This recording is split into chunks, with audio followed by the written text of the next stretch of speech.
Nalinga kina expliquer muke pour un problème ya sous continuité na finalité na makambo sota la poison et le kakiawa. Je voudrais expliquer un tout petit peu la continuité et la fin de l'affaire poison. Est-ce que vous êtes prêts? Êtes-vous prêts? Est-ce que l'église est prête? L'église est prête. Ça va. Très bien. Tel que je vous avais annoncé, délégation. Nous avons monté une délégation. Tokutani na pasteur Godin Poyi. Nous nous sommes rencontrés avec le pasteur Godin Poyi. Il était venu me rendre visite à la maison. Pasteur Nabiso poison. Nous avons invité le pasteur cité dans l'affaire poison. Ayaki. Il était venu. Tokutani. Nous nous sommes rencontrés. Frère Wana Oya témoigné qui poison. Nous avons invité les bien-aimés qui avaient témoigné pour l'affaire poison. Tolakisi pasteur. Nous avons montré au pasteur. Nous sommes tous enfants de Dieu.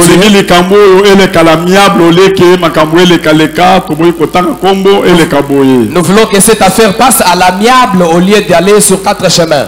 On a demandé au garçon. Le garçon a confirmé la présence du pasteur. Le garçon a confirmé en présence du pasteur. Voilà, pasteur. Il a dit, papa, tel qu'il est là. C'est toi qui m'as fait donner le poison pour empoisonner Walesa. Le pasteur a regretté ma case. Le pasteur a regretté.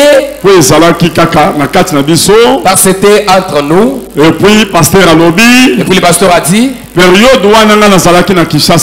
cette période-là, je n'étais pas ici à Kinshasa. J'enverrai mon passeport pour voir qu'à cette période-là, je n'étais pas à Kinshasa. Il n'y a pas de problème. Nous avons dit il n'y a pas de problème. Le pasteur Godin Poyi s'est décidé de continuer.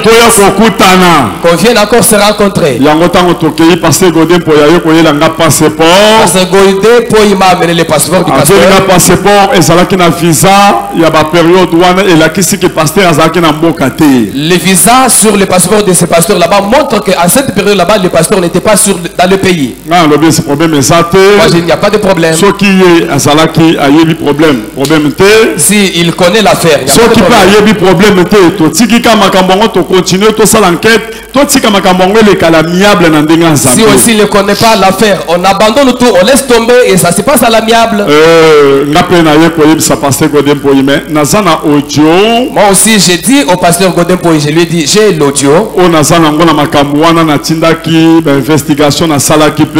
Puisque j'avais mené des investigations à cette pour auprès de la garde du pasteur en question. Comme le garçon continue à confirmer.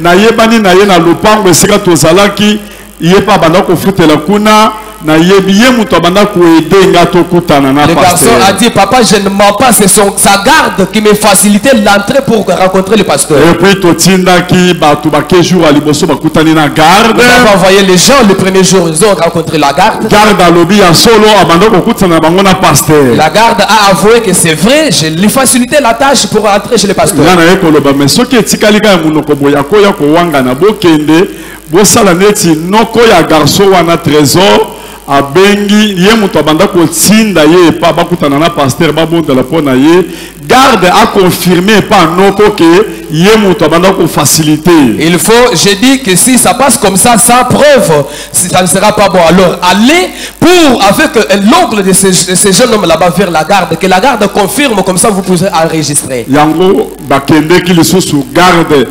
basalinet bazo sololana noko abengi est-ce que papa oko confirmer nga eza yo muto banda ko aider ye garde a confirmer toujours audio ya confirmation wana. On a fait des manœuvres là-bas et finalement la garde a confirmé, nous avons enregistré l'audio. Non lobi mais biso toujours ba teke za pasteur le pasteur a lobi eza yete lokolo ya za musala nzambe tozondi mais loko musala nzambe azolo menaza entre le marteau et l'enclume koto yo mwana ya zo girer na liboso abato koto pasteur pas boy ngai naza victime totiki likambo ngo toyeba ndeni to continuer totikelo likambo ngo. Alors moi je me suis dit, finalement je me retrouve entre le marteau et l'enclume, puisque d'un côté les garçons sont en train de jurer même devant l'église, de l'autre côté le pasteur a nié. Comme c'est un pasteur, nous acceptons, alors nous vous abandonnons l'affaire en question. Et puis ngai na bela ki susu makasi na période wana na ligaki na kufa menzambe a intervenir ka. Et puis je reconnais qu'en cette période là-bas j'avais vraiment souffert, mais du moins Dieu était intervenu. Mais yoko sala ke na période oyo biso to fandi tozozela tokuta na pasteur Godin Poitoyoki conférence de presse basali yango et pas pasteur na biso. Il s'est fait que au moment où on attendait notre rencontre, la nouvelle rencontre avec le pasteur Godin Poyo, nous avons appris une conférence de presse qui s'est tenue. Donc Ali avance à sali conférence de presse. Le pasteur nous a dévancé, il a tenu une conférence de presse. Alobini na conférence de presse. Qu'est-ce qu'il avait dit dans la conférence de presse? D'abord ba journaliste mi balé mususu abengaki neti bato basololi journaliste azo poser question moko ya mabe ya salité ya respecté pana biso.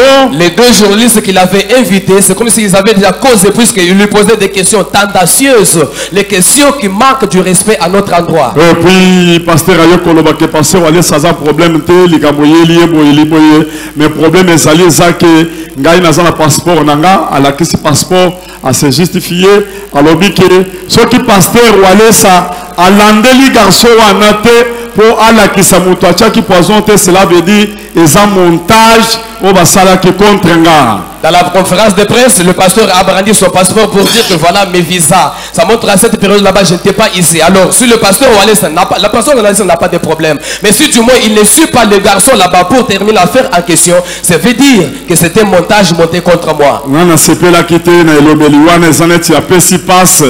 Indirectement et pas de journaliste qui a montage pour récupérer le montage contre eux. Dans la salle politique était pasteur Wana Azamutu na linga kamakasi na te ya une église na 2013-14 na somba ventilateur ya likolo na babenga kamoni les plafonniers. Un plafonnier wana plus de 30 na somba to zalaka na ye très bien Azamutu na lingaka ngakutu na bandoko limate garçon dango azoloba zone di mapenzi a solo que pasteur ko sali kambwande wana na zone di mate tellement que na l'excepé le bosso batwa girer na bandoko ndima na ngai kakate. Devant l'église. Je suis ici devant l'église. Il n'y a personne qui m'avait invité ici. Il n'y a personne qui m'a envoyé. Il n'y a personne qui m'a donné même un franc. Si ce que je suis en train de dire ici, c'est faux, et que je suis en train de mentir, calomnier pour les serviteurs de Dieu, moi, jusqu'à ma 5e génération, que nous soyons maudits. Mais si ce n'est pas le cas, que la même malédiction retombe sur ceux qui m'avaient envoyé. Si na lobi ndenge wana na koko sala le complot ya kosala bakanga ye neti politicien nakende ko fund seke zala ka complot na lingaki na sala le moko ya mabe mais omoni na kenda ngona ndenge azambe pona kolakisa ke complot ezate na sala yango kaka avec amour devant serviteur de Dieu. J'ai fait tout ça avec amour en tant que serviteur de Dieu parce que ce n'est pas un complot, mais du moins je n'étais pas content de son langage qu'il avait tenu devant la presse. C'est comme si il avait déclaré indirectement que c'était un montage contre lui. Je ne pouvais pas faire ça. Ma réponse est celle-ci. Je ne peux pas faire arrêter ce garçon parce qu'il est venu se repentir. Il y a plusieurs personnes qui sont déjà venues se repentir. Ils ne sont jamais arrêtés. Il y en a même qui étaient venus avec des armes. Et si je les fais arrêter, c'est comme si j'érige la barrière aux autres personnes qui pouvaient venir se repentir. Et même Dieu ne prendra pas plaisir à ça. Je ne peux pas me justifier moi-même. Parce que c'est Dieu lui-même qui m'avait sauvé. Amen. Amen. Mais ce que je dis au pasteur, est qu'il a mal agi. Parce que nous, on attendait notre deuxième rencontre avec le Godin pour terminer l'affaire. La conférence de presse,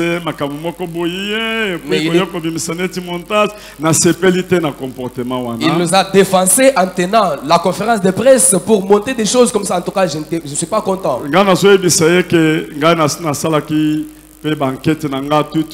et moi na wana zalaki mingi lié et pas garde naie parce que garde naie asalaki audio tokangaki na photo na ye atiaki na carte na ye na kotinda pasteur atuna garde na ye makambo ya lobi parce que na kotia audio wana sikoyo na ndenge garde na ya lobaki tango nazo tiango atuna garde na ye eza ye mutu alobi ou bien mutu mususu garde wana alangwaki masanga pona tindi bato deux fois eza ye mutu alobi ke abanda kokosa garçon na pasteur ou bien mutu mususu soki ezali garde oyo alobaki bakuta na pasteur le problème eza na ngai te nga nazwaki garçon wana s'appuyer mingi pa garde ngai nakoko loba jamais pasteur nakende kokosolo likampo nga na lingio makasi et puis ndenge eza wana makambo elingi kende ka ndenge wana siko yo koko bimisa makambo ngapo na mi justifier ngo mpe nazobimisa audio ya garde wana na tiango yo tuna siko garde parce garde azoloba ke ya yebi garçon wana za garçon à quartier ba fanda à quartier ba yebani mais garçon lobi ma yebi garde wana ba yebani ya solo mais yemu tomanda ko faciliter ye. Allô? Oui, allô? Bonjour. Bonjour papa. Eza maître? Hein? Ah ouais, ngai. Ah bon, asepeli. Asepeli mingi. Ngana za noko a trésor. Atindaka ye chaque fois. Ayaka okutana mosala nzambe me. Ayebisanga lobi mutu moko ayedaka ye wana maître. Nayebi to soki eza yo. Ngai. Ah. Oyedaka ye po okutana papa. En tout cas, merci beaucoup. Mais akataki azoya susu tende na tunaki na bi mais ndeni nozo kende kuna na te. Finalement, azai na ba motif azako expliquer ngai te ona okende tout ça bon. Sepela kite na lingi na bazonga na papa. Atinda biloko na ngai pa na ye a mona na papa. Lokolo peut faciliter kaye, c'est bon. Comme ça, oki ko faciliter vraiment na ebite so zaki na likamso ko loba. Ils ont un peu passionné à travers na bino dans le salon parce que ils ont rarement match dans le salon. Mais ebi singa lobi ke mto edaka ete zaka pas susu ndeni. Na vie ils ont pas ça par ndé batu bayaka. Mso mona akoma ko éviter mako ya mbara batu mapamba. Mais ngana faciliter kaye de façon à pousser naïe, n'a dans la sécurité naïe, à mon accompagné, n'a dans la facilité, on a bureau pané, RTS, on a voulu dire que bon, tel, avant pour ça, non, on peut s'embarquer. Comme tu bango, par exemple, pour ça, télanaï, n'a au sale à toutes les façons, le lot caca, n'a mon à bureau, le lot, n'a mon niveau l'anaï, comme ça. Ah c'est bon. Siko ceux qui net ndangina tinda moi eloko moko ya yo moko pe na okutinda la kombo nini? Oui. Na kombo na patua. Ndumba. Pa? Ndumba. Ah. Opesa bango ba identité, opesa bango soki ba bimi ba otindela ngango comme ça na za nango. El moko moi unité soki monani na tindi pe pa na yo pe. D'accord, merci beaucoup, Zamba Pambola. Merci. Et tango basoloni na ya lobi a faciliter pour les moments un peu difficiles. Ngamutu na faciliter bakutana, mais na kosala tout poto tindaki, ba kosaki ke sala tout bakutana les sous nda lobi a kosala sous effort bakutana mais et comme moi passe mais ngamutu na faciliter a lobi biloko ndengo wana. Et puis balobi soki bakotindele mo mbongo alobi azotinda carte na ye nde yango wana tindaki biso tozana problème te ngana lingi yo na yebiye na sima moninga na ngai ya Bruxelles nde toyebani na pasteur toza ba pasteur makambo boyeza makambo moko ya bien te tokomisa ngo libanda ebele te tonga tosi sango l'amiable ele kaka ndengo metango asali conférence de presse yango nde tindi ngai ke na tia audio oyo po bolanda yango nasali mabe. Na sali mabe? Ça va.